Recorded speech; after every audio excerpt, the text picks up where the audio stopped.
This podcast is a conversation by Julie Benetti and Susan Barbaro and is a production of VI Alliance, copyright 2019. And this chart-busting hit, Alone Leave Me, courtesy of New Threads, is available everywhere. Hi, this is Julie, and I am here with Susan, and we are excited. So excited to start our first conversation and discussion on Napoleon Hill's Think and Grow Rich.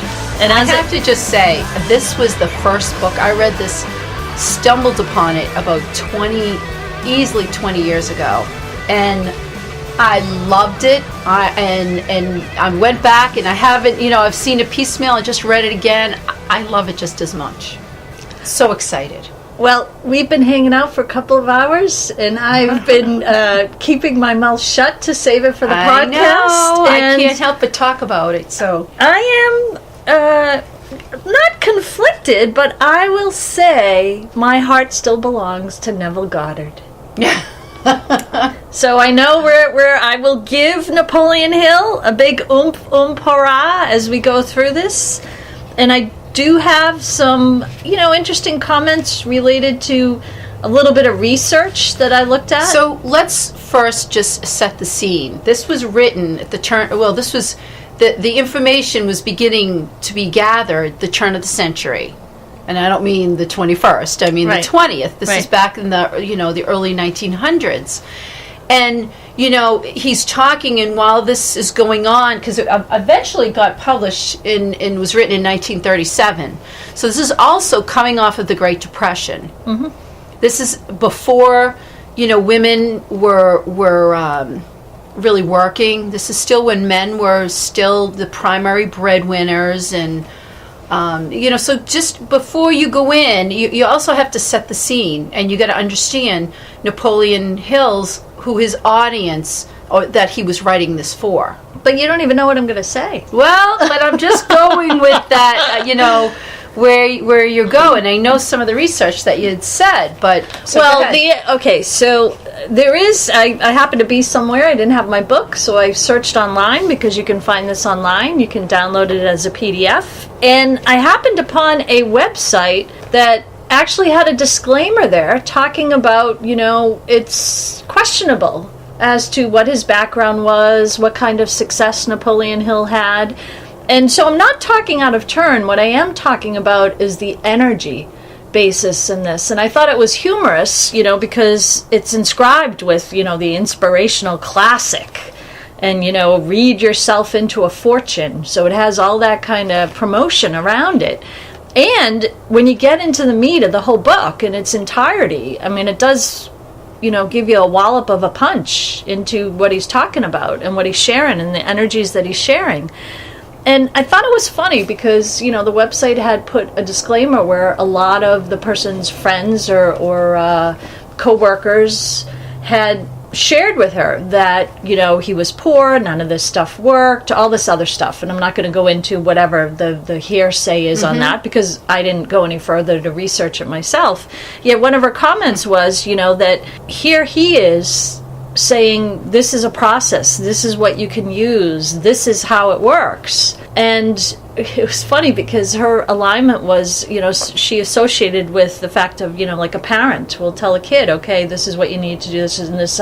But, you don't really measure their success versus what they're telling the kid. The kid could be even more successful. And I thought that was kind of interesting. Well, I think it's actually a great analysis, because he says in here throughout the entire book, if you do not do the work, you will not be successful. So many people want to say, this is hogwash, and they'll try to discredit him and try to discredit his work. Yet, as he says, I don't care what people think. This wasn't just his. You got to also remember, this was his research project. Okay.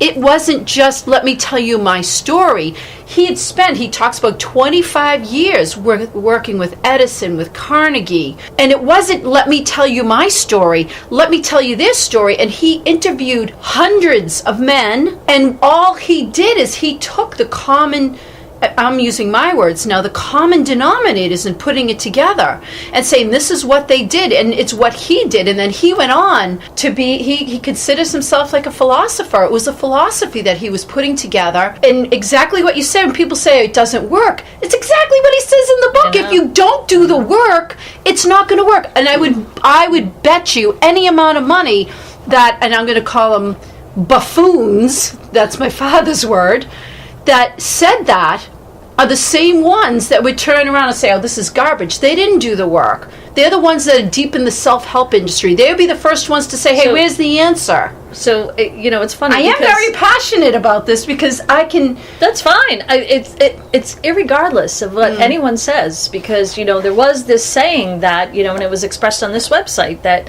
it could have possibly been a scam. Yet the funny thing about it is the way he packages it, there's an energy to it, the way he puts it together, what he talks about, how it aligns with other stuff from that period, how he projects what's occurred in the stories and associates people with, what aspects of it, worked and what they did. All that part of it goes into play with having it work as well. So the funny part about it is it doesn't matter what's said about it. Well, it doesn't matter. It's important to note because you started the conversation saying this is what this person said. So I'm looking at it, you have to see it for what it is. Even at the time, towards the back of the book, he talks about the subconscious. He talks about the brain.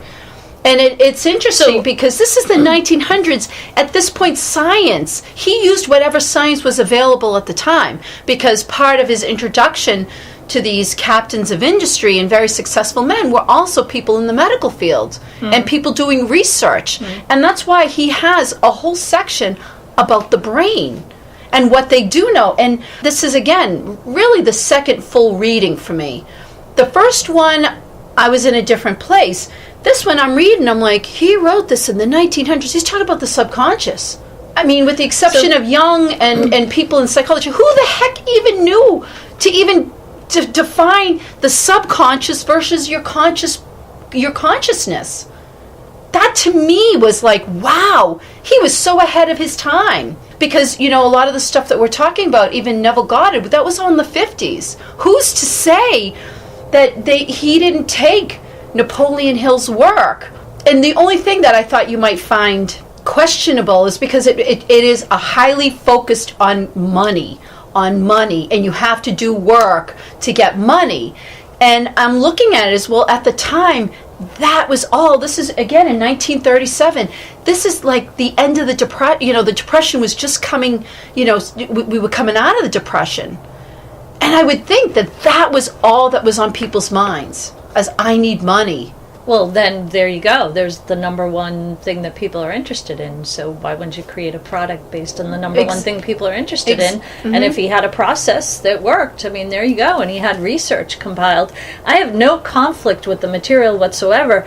I compare it only because of that last part, which actually I love the most, because that's what I'm interested in. And we notoriously talk about how, you're more here, and I'll, with the physical and the, aspects, and I'm more kind of energetic with kind of my head in the clouds type thing. And so it, to me, Neville Goddard goes more into the unconscious and into the mind and thought and energy, and so doesn't Napoleon Hill. I have no argument. But what with I'm saying is, this. If you're going to try to change a mindset, you have to approach your audience where they are. And if you read through this, what I love about it is because I'm cognizant of what you're saying, but you can take everything he says in this book and apply it to exactly what you're saying. So the only audience is yourself.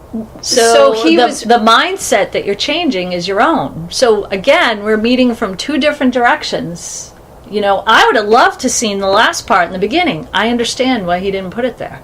So to me, this was a nice, entree, to, consuming a massive amount of Neville Goddard's material, before this. Yeah, but the other thing is, if you read it, he talks about, it's all about the successful men.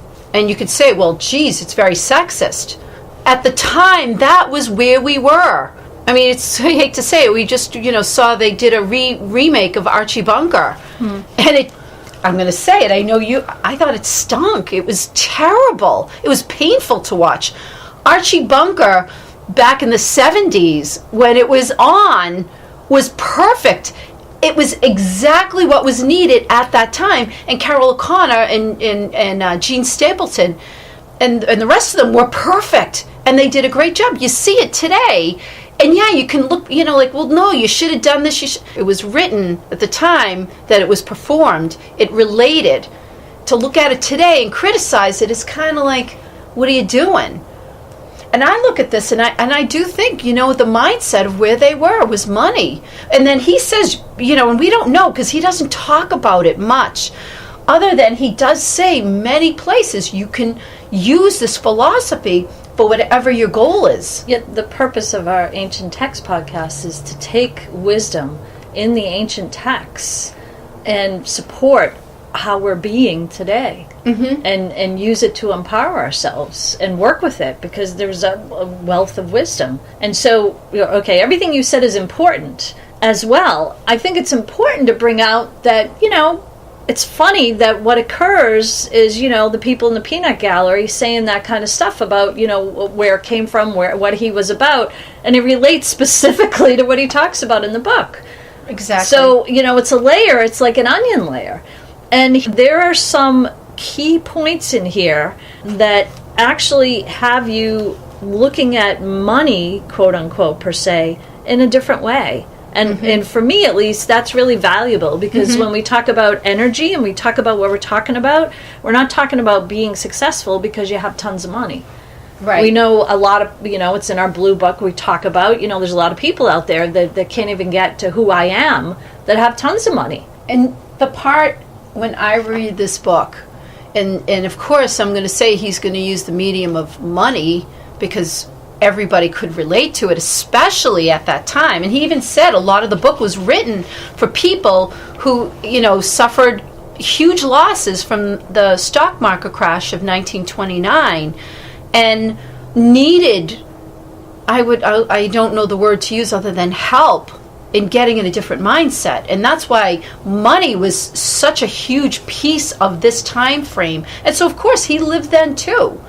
And so you're right, he's writing it, but what he talks about is completely related to working with your subconscious. And the one thing, if there was one word that I could use, and there's so many in here that I could use that strikes me, because every time we look at one of these books, I'm always like, this is the main thing that hits me, is persistence. And he does say very often that he worked a lot with Henry Ford with writing the book. Like, he spent a lot of time with him getting his philosophy. And the one thing that he says is it doesn't take education, it doesn't take money, it doesn't take, all these other things that people say it does take, but what it takes is persistence. And he talks about having a definite plan, a definite goal, but it's the persistence that you don't waver from it. That's your goal, and you decide that's it. And then, of course, using it with money, they've proven this point by Henry Ford was billionaire, right? But that can be used for anything, but to use it with money and to be able to have a tangible end result to support it is huge. But that's what I got, that persistence. And I think there's also really valuable parts in this book, at least for me, from the energy standpoint, of where he talks about it in a different way, where it's not the focus on money, because you pick it up and it's like, okay, great, I'm going to be rich, I'm going to learn how to, what the special secrets I need. And what you said about persistence was classic. And we talked a little bit in other podcasts about the stay factor and how to stay with something. And he says, know in the forward, I love to start in the forwards, because he says, know what it is that you want. And he talks about, and that's huge, and stick with the knowing what it is that you want, and that's it, to not be distracted at all. And nowadays you got social media, you got everything going on that distracts you. And he says, it's funny, there's a part in the beginning in the foreword where he says, the secret to which I refer cannot be had without a price, although the price is far less than its value. And it cannot be had at any price by those who are not intentionally searching for it. It cannot be given away. It cannot be purchased for money, for the reason that it comes in two parts. One part is already in possession of those who are ready for it. And I think there are a numerous amount of layers where, you could say, okay, great, this book is going to increase my bank account, and that's what I want to do, yet he's talking about so much more. And I think when those little sparks come out, where, to me at least, it's very evident that he's talking about so much more, are the great parts that connect it with the subconscious and connect it with the other stuff that we've been reading and investigating. Yep. The other part I found, he goes into detail in trying to distinguish between wishing for something and have a desire for something. It's a difference, and it seems minute, but it's huge when he talks about wishing for something. And actually wishing keeps it at bay versus the desire. The desire goes to a depth of, this is what I want, and this is what I'm going to do to get it. I'm not going to stop. As opposed to someone who just wishes, oh, wouldn't it be nice to do this? Wouldn't it be nice to go on vacation? It's a lot different. But that is the other big, huge piece, I think, that he defines in here as being imperative to getting what you want. And of course, we can use it just for money, but you can use it for anything. Well, I like where he takes the energy to, reminding us that thoughts are things, and that in being things, thoughts are powerful. And yet, every day, we all kind of mimic our thoughts and project our thoughts, and then go in crazy places with our thoughts, and go in dysfunctional places with our thoughts. And yet, when you mix them with, as he says, a definiteness of purpose, persistence, and a burning desire for their translation into riches or other material objects, that's when they become even more powerful. And, all these works are really, really hinting at alchemy. Consistently. Yes. It's all just alchemy, right? Because it's all energy into manifesting from energy into something physical or something symbolic that we all utilize and we make exchanges with. You just said it, exchanges. Because in here, one of the things that he talks about is people who believe they can get something for nothing. He says you have to do the work to get it. Some of the other podcasts and the other books we look at, we had a conversation away from the mic for about 2 hours on be, do, have, right? We talked about that. And it's the being is the most important part, but what is it that you do? And the do, even he says it, working with these people that grew these huge companies, the do is working with your mind. The do is not you physically have to go out, and there's so many, again, I keep looking at my notes like, what quote would I want to say?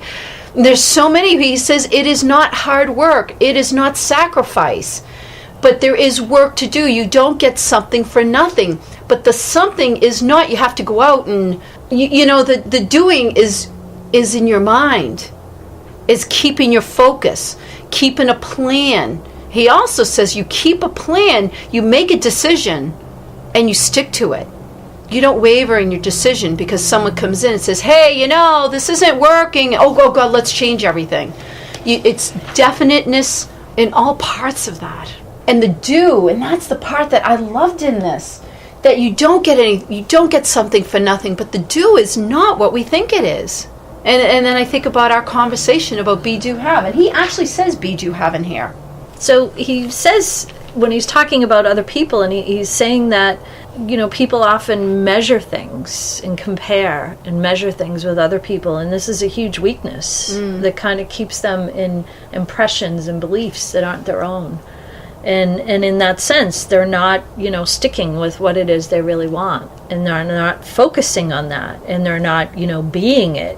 And further at the end, when he talks about fears, and I don't want to go all the way to the end of the book, but he brilliantly kind of emits the energy surrounding them, and you can start to think differently about, oh, wait a minute, and you can start to do self-evaluations. And he does say at some point, it's very strict. You need to go back and repeat that chapter, and this is what you need to do, and you need to think about it, and you need to reflect on it, and if you can't, get someone to help you to kind of tell you, or share their insight with you.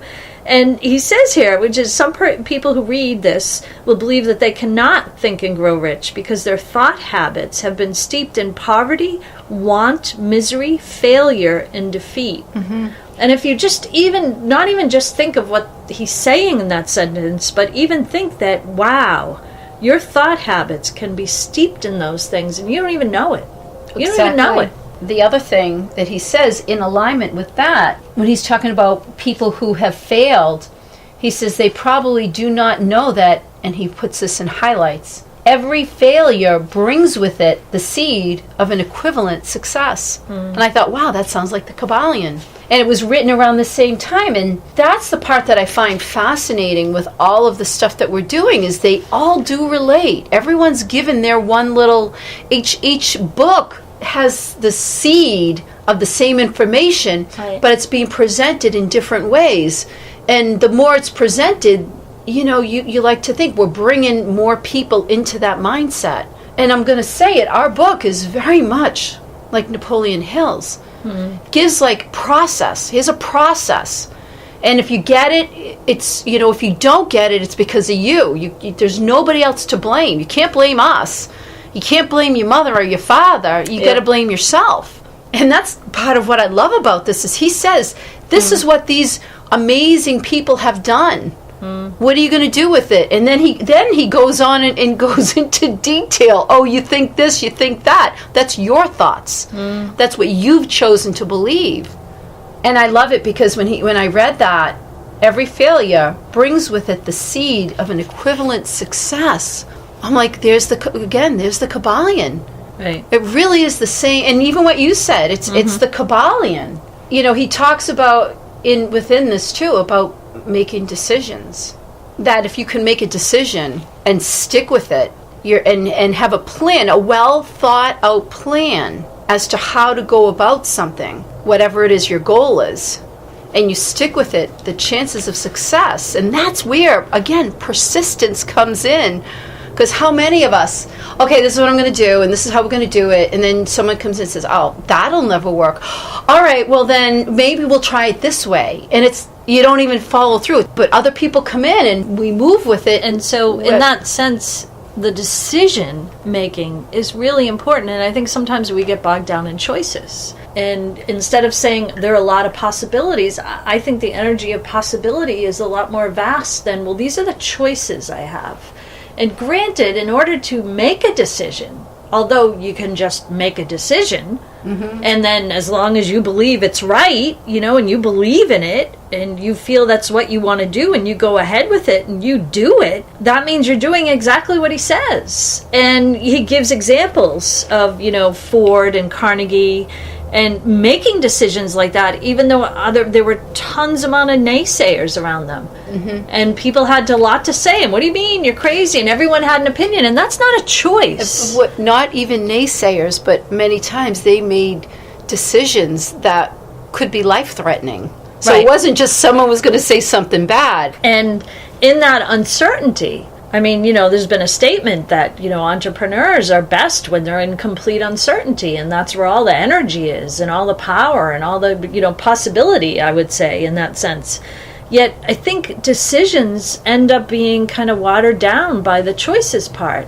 And if you sit and you ruminate over choices and choices and choices, I mean, who's to say that come, the weekend, that's really going to be what the present moment is for you? And, you don't need to make a decision until it occurs or until you know exactly what it is that you want to do. And if you think about that, wouldn't that take away from the burning desire? And if you have what he calls that burning desire, if you really, and this is where I say persistence is huge. If you have a burning desire and you refuse to allow someone to take that away from you, you're very clear on where you're going, so the choice is halfway made for you, unless you waver from that burning desire. And what he talks about is you've got to go full force into that decision. Well, not only full force, but then you stick with it. He says many decisions are made, they're prolonged, and the decision's finally made, and then the wisp of the wind, it's changed.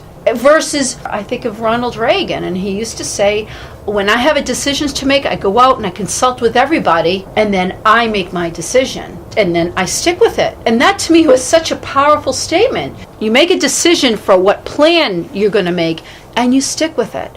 And that to me is part of the biggest piece of this, is the persistence.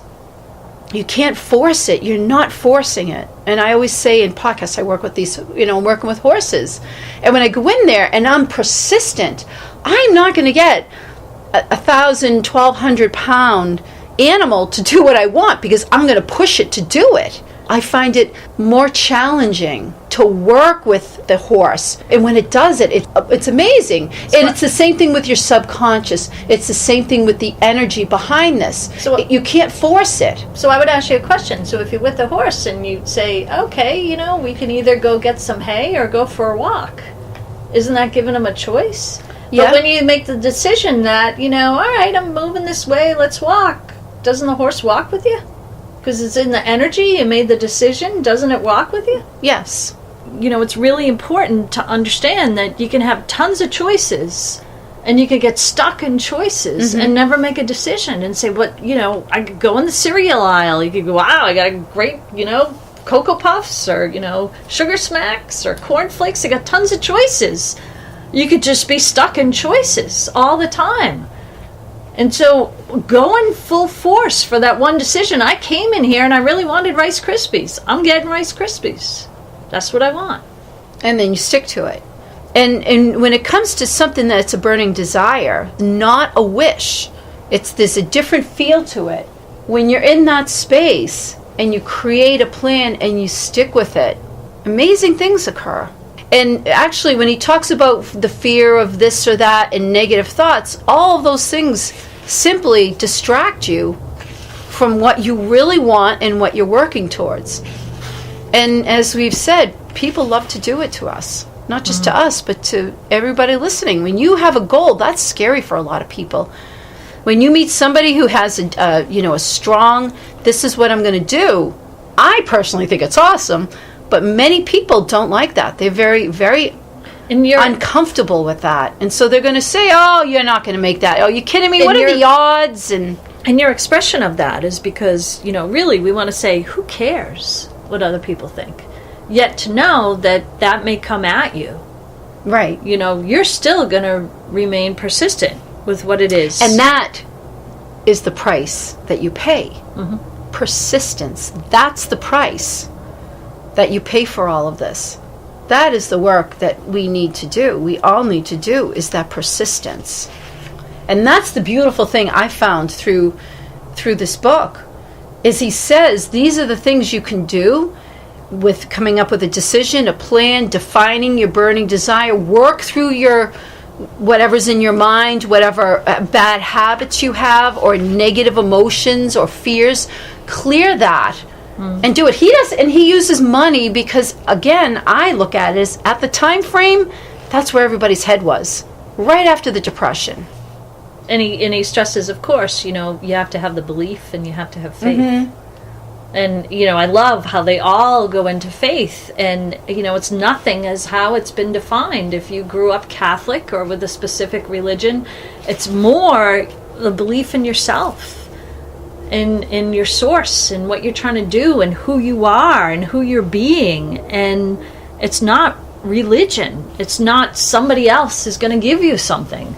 It's not a prayer to someone else who's going to all of a sudden create a miracle for you. Right. It's not outside of yourself. Well, that's that he does say is people who are waiting for a break are missing the boat, because the break doesn't occur. It's not like out of the blue a break occurs. It's because basically you create the break in your mindset. And it's funny because we have a lot of outside conversations on this where we say that people don't share the yada yada moments or the what occurs in between. They kind of say, oh yeah, I'm a millionaire now and I just did this and I was on Johnny Carson or I did that and here you go. And my brother-in-law knew somebody, and it's like, but wait a minute, And all the yada yada stuff, I mean, it's funny. It's almost like the story becomes, yeah, it's really easy. Why can't you do it? You know, kind of thing. And who cares what everyone else is saying? But if you look for, you know, this is great because Napoleon Hill has, you know, Carnegie and Ford, and he's sharing that experience and what occurred with them. Edison is another big one. Edison, exactly. And, you know, us hearing, we only hear, you know, how many person removed what the story is. And you think, but wait a minute, where's the yada yada part? You think, they must have gotten a break. You're waiting for your big break. So, you know what I would like to say to that? Because we also talk about a lot of these books were written with a hypnotic factor. I love this. He says, quote, "Men are paid not merely for what they know, but more particularly for what they do with that which they know." So you can look at that as completely in a physical, as you say, a down here, okay, I know this. Well, you're not going to get paid for what you know. You're going to get paid for what you do with what you know. Now, again, you could bring that as when I say physical, I mean monetary. You coming into a company and just looking at it from that perspective. Or you can look at it from the perspective that we talk about. Energy, right? What are you going to get paid? You're not going to get paid for what you know. It's what you do with what you know. We talk about these books and we read them and we, you know, and how are we going to be, quote, paid? And what's paid? I'm talking about energetic paid by achieving your goals. I'm not giving it a dollar figure. It can be a dollar figure, but it's what you do with all this information that we're providing. If I know all of this and I'm not doing anything with it, then it's not going to work. I also hear that in a different way. And it's very beautiful because I hear the payment as resources. As resources and exchange that you get. And when he's talking about what you do, I hear that as it's the words you use, the interactions you have, and how you integrate it for your subconscious. Well, thank you. That means I explained what I was trying to say. And so when he says that in this book, well, it's not a personal thing. No. When he says that in this book, it's funny because you can lift that out and say, oh, let me put that on Instagram. But that's what I'm saying. Let me post that as a quote. And it sounds like money. Exactly. Well, guess what? It's not. It's so much more. That's what I'm trying to say. I can keep going back to Napoleon Hill and read it over and over. And each time, if you replace the word money for goal, whatever it is, I'm going to say it could be being healthy. If you're somebody who's been sick your whole life, that goal can be health. And if you look at it, you are paid. You're going to be healthy, not just for what you know, but more particularly for what you do with what you know. Right. So what would that mean? It means, well, I know in my mind, when you start telling yourself, I'm healthy, I feel better. That's the what you do with what you know. Right. And what is it? You get paid? Well, you get healthy. Right. That's what I love about this. And to me, when I read this, to me, again, I keep saying it, it's persistence. And, you know, he says, and this is just beautiful, and it's way too long for any kind of quote, but he says, the subconscious mind makes no distinction between constructive and destructive thought impulses. It works with the material we feed it through our thought impulses. The subconscious mind will translate into reality a thought driven by fear just as readily as it will translate into reality a thought driven by courage or faith. To kind of synopsize all the energy of that and what he's really saying in his words, you're right, it is very hypnotic, and I love that about all this stuff. And if you're saying, well, we don't have the right people around us, and you go back and you read this, and that's why he kind of says, go back and read it. It brings you into the energy. And the funny thing about how I started the podcast was by talking about this woman with the internet page. Her friends kind of said, hey, what do you mean? This is blah, blah, blah. And she said, I proved that it works. Thank you for listening to this production from EI Alliance. Check out our Amazon authors pages for books and podcasts. Find New Threads music and their latest album on iTunes, Spotify, and newthreads.us.